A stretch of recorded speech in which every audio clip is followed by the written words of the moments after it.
Il en a de toutes les couleurs, de toutes les époques, de toutes les formes.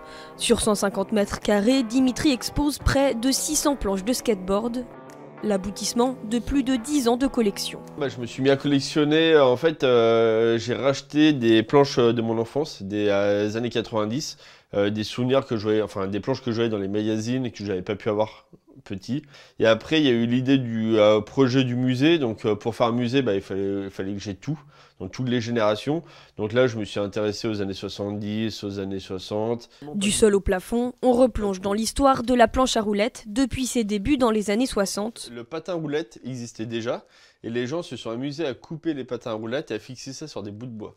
Jusqu'aux planches modernes en passant par les années 80 et l'explosion de la discipline.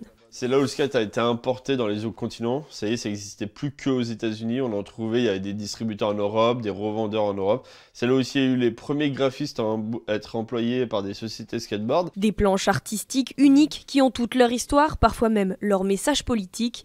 Une collection riche qui évolue au fil des trouvailles. Je passe énormément de temps sur Internet, les forums, les plateformes d'enchères, le bouche à oreille, les groupes sur les réseaux sociaux.